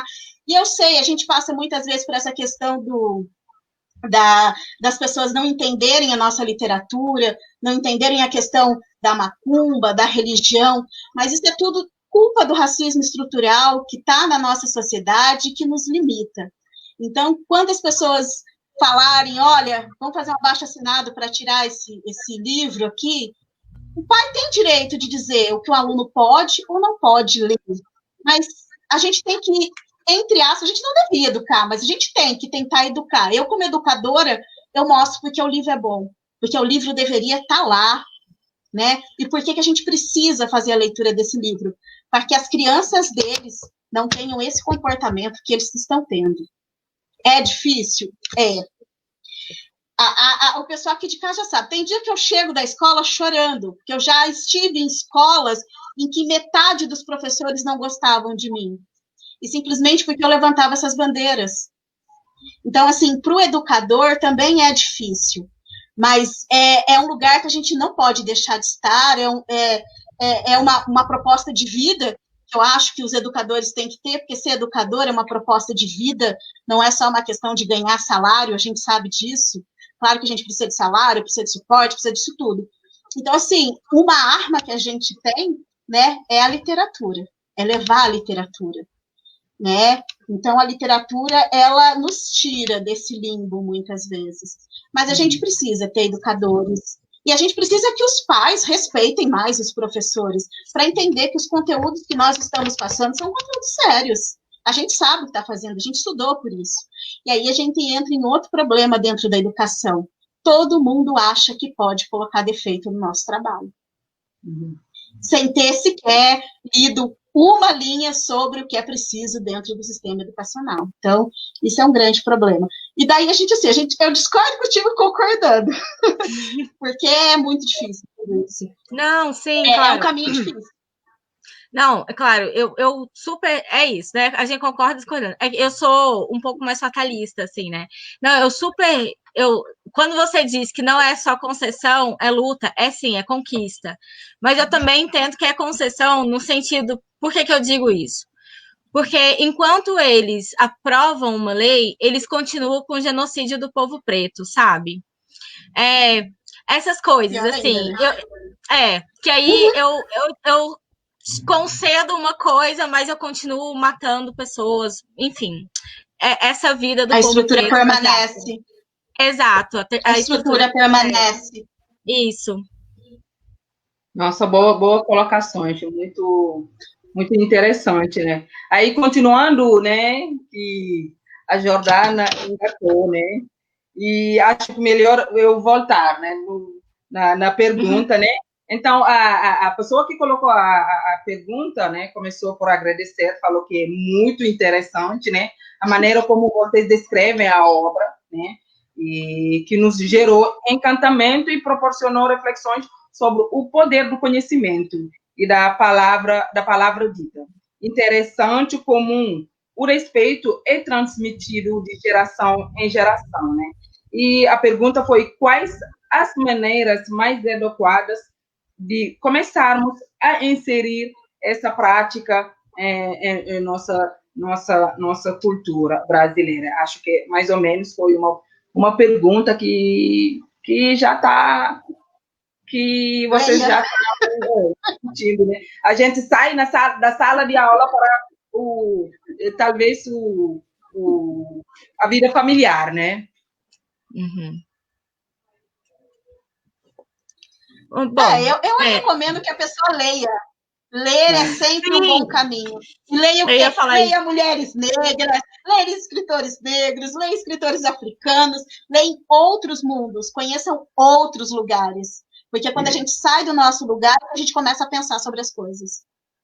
E eu acho que além de ler, fazer a prática de contar histórias cotidianas, sabe? Quando a gente lê, eu pesquiso tradição oral, por isso que eu leio muito o Amador Ramptebá, porque ele é esse mestre da tradição oral e da palavra. Então, assim, quando eu vou ler essas pessoas, mas quando também eu escuto outras pessoas, eu sempre escuto que a prática do contar histórias em casa é cotidiana. E aí, esse contar histórias não é. Gente, não é contar história para dormir. Você vai chamar a atenção do seu filho, você vai contar uma história para ele, porque você tem que dar um exemplo. Porque que ele não pode fazer tal coisa. Então, se ele está, sei lá, andando perto de um lago que ele pode se afogar, você vai contar uma história que aconteceu alguma coisa e aí ele vai entender por que ele não pode andar perto daquele lago. Porque a história não é só para dormir, a história não é só para entreter, a história é para ensinar também, a história educa. É exatamente isso, né, que eu estou pensando aqui. Né? Não só para dormir, mas para, no final, a gente tirar uma lição de moral. Né? E quando a gente fala de tradição oral, é isso. Não é essa tradição de falar por falar, mas atrás do falar sempre tem algo que nos é ensinado, né? Então, continuando com as perguntas aqui, tá indo. Eu não sei se a gente vai dar conta de passar tudo, né? Então, a pessoa disse o seguinte: há uma discussão importante e valiosa em andamento no Brasil, né? Sobre a ancestralidade e oralidade, né? Discussões que é muitas vezes uma tentativa de voltar às raízes, né? Claro, sobretudo para a população afro-brasileira.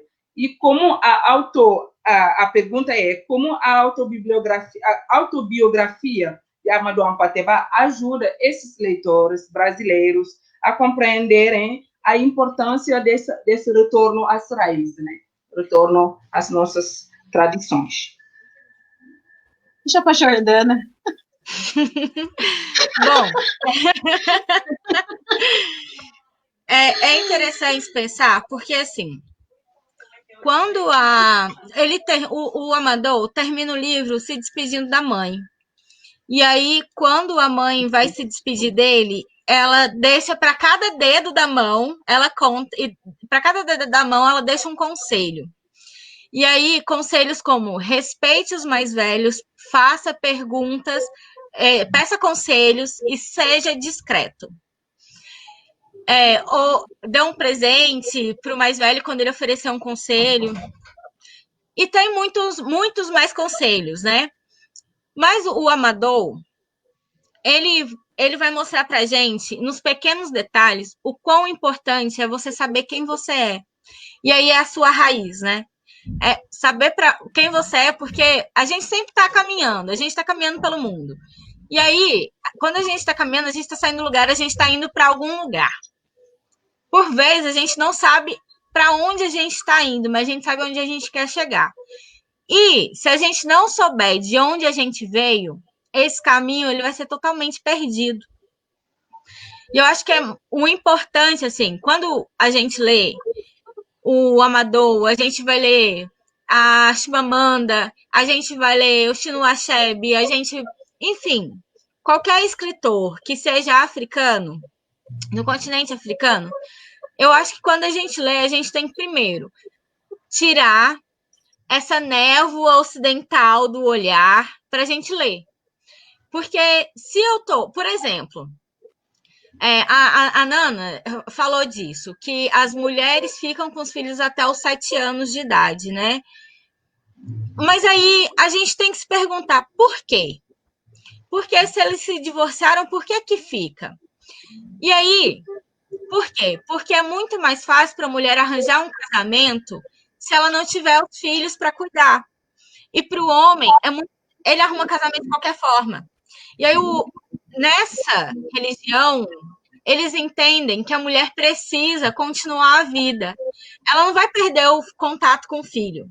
Ela precisa continuar a vida.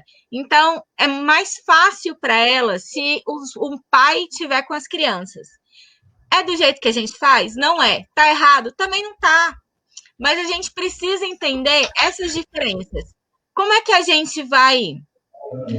Aí a gente lê, aprende um pouco, e como é que a gente traz isso para a nossa realidade, né?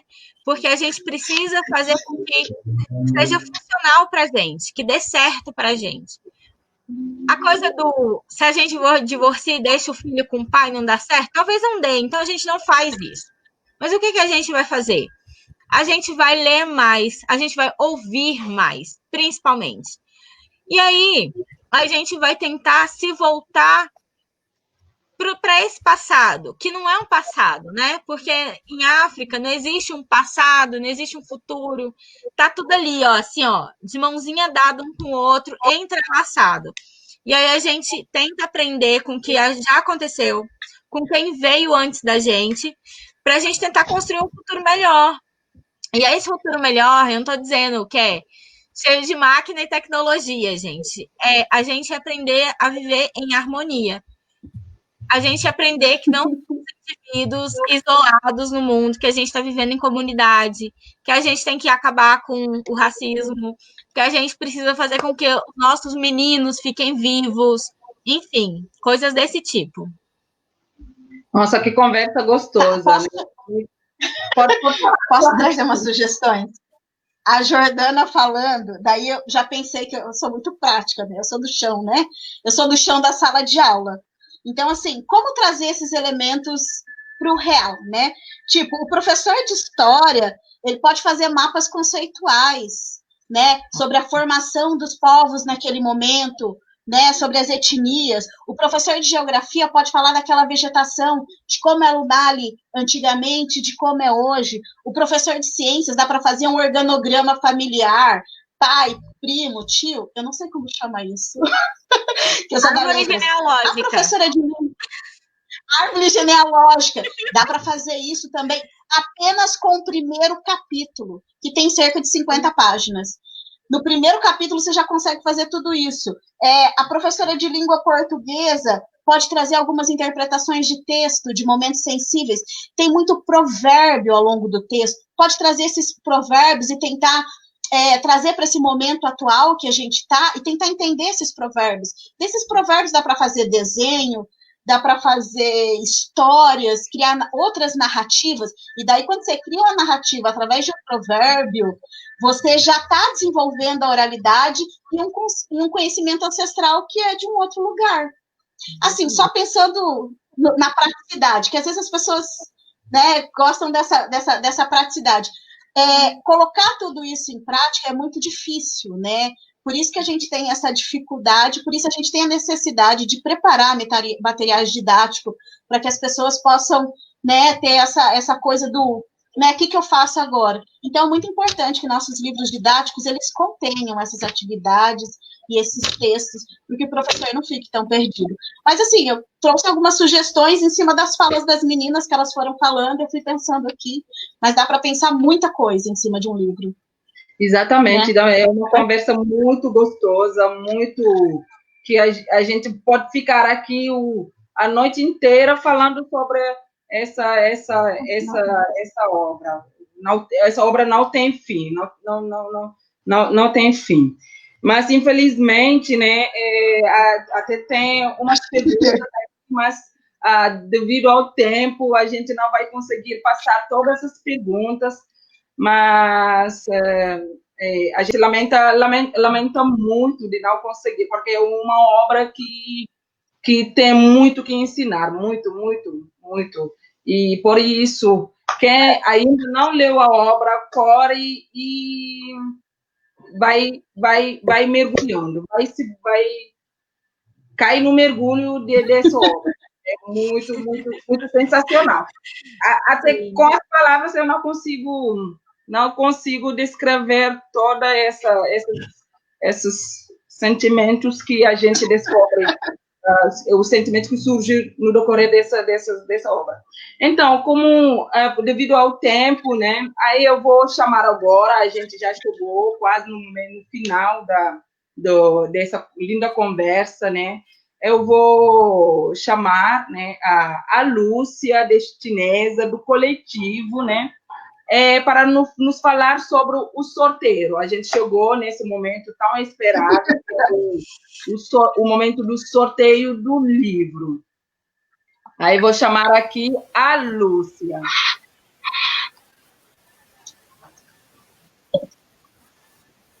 Oi, Lúcia. Boa noite. Olá, minha gente. Boa noite a todos e a todas. Sejam todos bem-vindos mais uma vez. Foi uma grande aula, aprendi bastante. Parabéns às nossas convidadas. E agora o momento do nosso sorteio. Cruzem aí os dedos, vamos orar e rola a nossa roleta.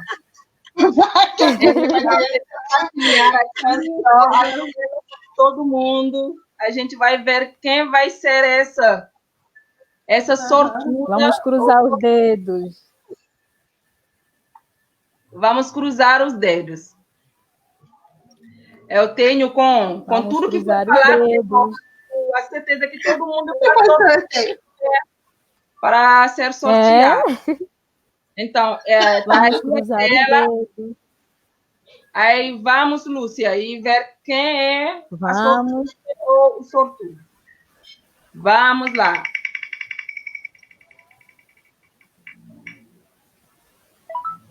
Opa, é o Ogige Navegante. Oh! Parabéns! Faça uma ótima leitura, a gente vai entrar em contato contigo e você enviar os seus dados para a gente poder enviar o livro. Um abraço e até a próxima. Então, parabéns ao nosso vencedor, né? E lembrando que esse sorteio é uma das formas que achamos para incentivar a leitura. E, como sempre, eu gosto de dizer, né, lembrando a fala do escritor José Saramago, né, que fala que a leitura é provavelmente uma maneira de estar em um lugar, né? E o que faz todo sentido nesse tempo de pandemia, né? Que vimos que, apesar das várias restrições que esses momentos nos impõem, né? A literatura nos liberta, a literatura nos aproxima, a literatura nos permite de viajar, né? No sentido imaginário. E a gente não podemos fechar sem novamente chamar o nosso músico para alegrar esses momentos. Lucas. Mas já vai acabar? Infelizmente, né? Então tá bom. Vou tocar uma música mais alegre mesmo, pra gente acabar tudo pra cima. Bora.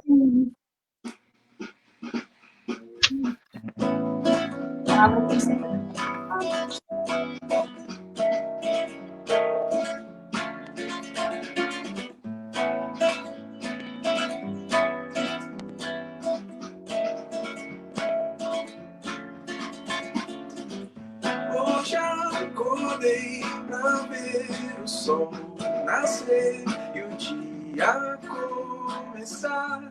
Pensei em tudo que passei, lembrei de não me preocupar. Notei que o pássaro achou mais uma vez a inspiração e se lembrou que cada dia tem a sua nova canção. Cantar a quem me viu e ouviu meu coração falar o que meus lábios não puderam expressar. Cantar, sentindo a brisa que o vento me causou. Cantar, poetizar em minha voz o amor.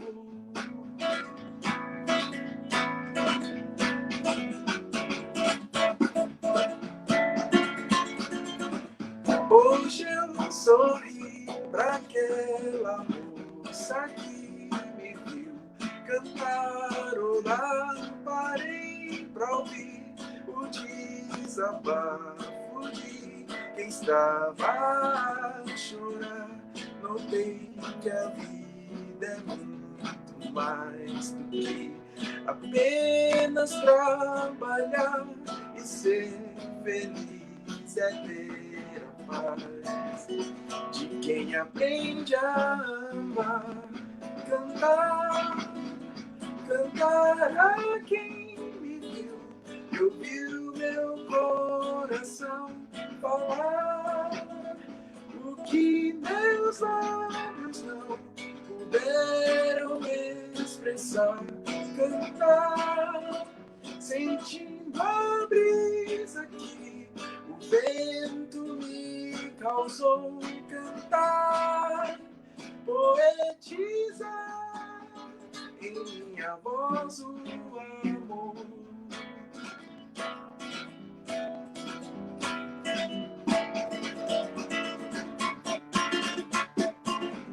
Hoje acordei pra ver o sol nascer e o dia começar. Hoje acordei pra ver você.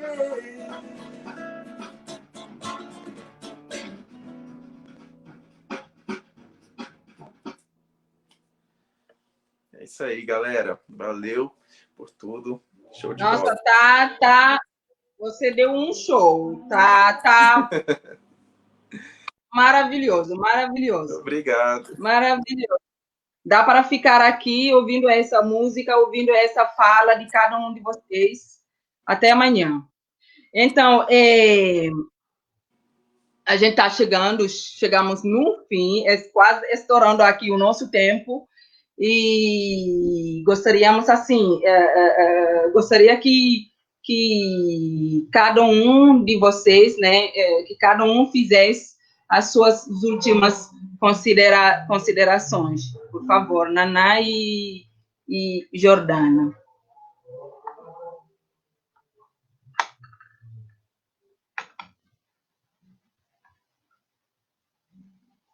Já que eu falei primeiro, eu vou fazer a primeira consideração. Pode ser, Jordana? Né? Seguindo a ordem. Eu agradeço o convite, né? Por estar aqui, por poder ter o privilégio de ler esse livro que, né, abriu horizontes para mim. E eu acredito que a literatura, ela tem que estar presente na nossa vida. A literatura e a educação, elas têm que ser libertadoras, porque a gente tem que quebrar essas algemas que a gente traz, né, e que estão tão intrínsecas dentro da nossa cultura. Então, a gente tem que conhecer outros lugares. Agradeço o coletivo, agradeço a Providence de estar conversando com a gente, a Jordana, foi um prazer conhecê-las. Espero que nossa discussão tenha sido prazerosa. Eu sou sempre muito, né, incisiva em algumas coisas, mas porque eu acredito que a gente tem que construir um futuro melhor, e se a gente não lutar por isso, o nosso futuro não vai ser melhor, e não é o meu, porque o meu já melhorou, mas tem uma série de crianças que a gente tem que educar aí, isso é ancestralidade, a gente tem que romper essas barreiras para que todos possam, pelo menos, sair de seus lugares sociais e poder ocupar em todos os lugares ou os lugares que eles quiserem, né?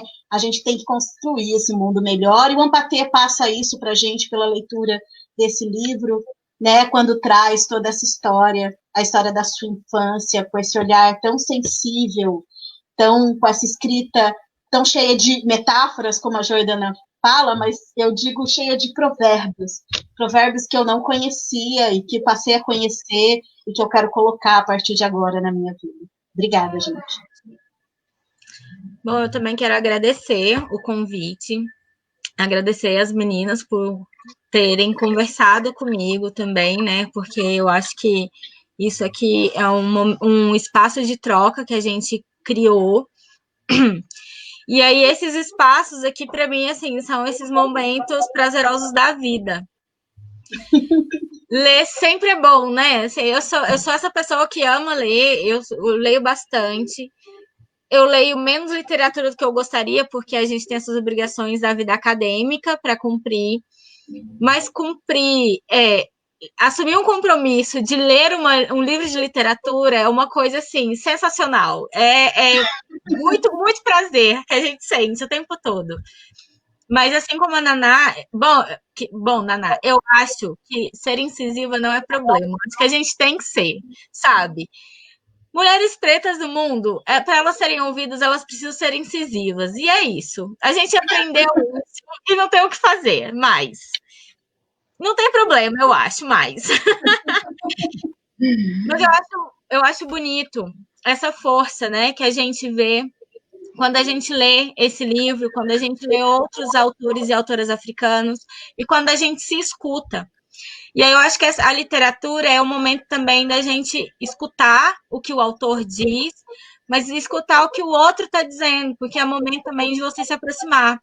Hoje, mais cedo, quando eu encontrei com as meninas para a gente fazer teste, a gente disse, né, que a literatura proporcionou o nosso encontro. E a literatura proporciona muita coisa, né? Então a gente encontra a nossa história, a gente encontra outras pessoas, a gente encontra a história de outras pessoas que foram nossos ancestrais, a gente encontra a história de lugares que a gente não conheceu e talvez não conheça pessoalmente, mas a gente conhece pela literatura, né? O livro é esse portão mágico. E eu acho que a gente pode explorar ele muito e muito ainda. Então, pessoal, o recado está dado. Vamos ler, bora ler, ler e ler e ler. Né? E como dizia o nosso colega no sarau passado, o Isidro, que fala, vamos ler e ler e ler para sair dessa ignorância, né? Precisamos ler muito. Então, sim, bora, o recado já está dado hoje, no quinto sarau, vamos ler. E agradeço, né, mais uma vez, né, muito obrigada a você, Jordana, a você, Naná. Foi uma imensa satisfação participar dessa aula magna que vocês deram, né, cheia de ensinamento e reflexões. Eu, com certeza, eu sei que esse sentimento de satisfação é partilhado pelo nosso querido público. Eu agradeço também muito a Lucas, né, pelo seu lindo trabalho, a linda apresentação, e também agradeço mais uma vez, né, a Secretaria Municipal de Cultura de São Paulo, que está proporcionando esses belíssimos encontros, né? E também eu aproveito para deixar o convite para o nosso próximo encontro, o próximo sarau, né? Teremos um bate-papo sobre o Mayombe de Pepetela. E esperamos por você. Junto, vamos viajar para Angola. Vamos pegar esse voo para Angola. E sem esquecer também, eu gostaria de parabenizar, né, a toda a equipe do Coletivo Raiz, né, pelo empenho de todo o dia, né, o Isaaca, o Isidro, a Juliana e a Lúcia. Então, muito obrigada de coração, muito obrigada para todo mundo. Tchau.